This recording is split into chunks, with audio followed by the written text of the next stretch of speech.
Here's By the way, folks, let me just say, JP is about to give you the steps here. So if you haven't otherwise gotten something to take notes with, because this is a really cool strategy, and one of the main reasons I wanted him to come and show you. This is pretty slick, and it's duplicable. In other words, you could duplicate it.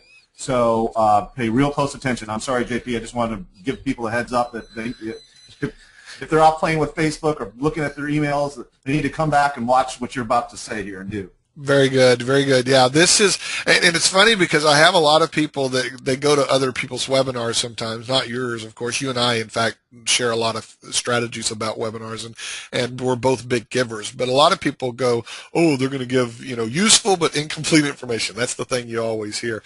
And the fact is that I'm fixing to lay out a model for you that you could go duplicate like now. So right. Daniel's right. This is note-taking time. I don't care if you have to write it up your arm. This is the time to start taking notes. Here's what I did. I offered a free seminar in my local town. I was living in Tyler, Texas at the time, about 85,000 people within the city limits, 250,000 people in the MSA, Metro Survey area.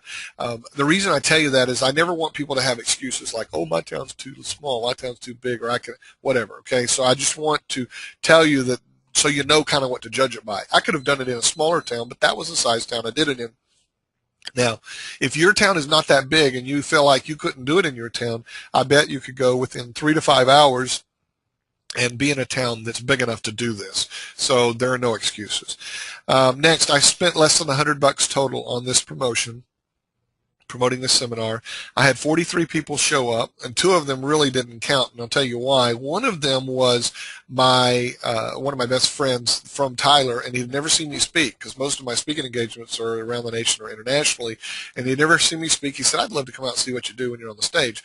And the other guy was my sponsor or JV partner on this, the guy that was hosting, sort of promoting this to his list. So I had 43 people show up. In fact, some of them were like, they weren't buying units because it was a husband and wife business owner team or 2 partners or whatever. But I don't like to make excuses for anything. So let's just call it at 43 people showed up.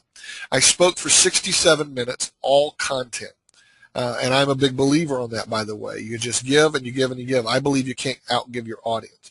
I made a soft offer at the end. I'll explain what that means, and a call to action. And from that call to action, I sold $110,000 in coaching services to people in the room who had never heard of me before I offered that seminar. They didn't know I existed.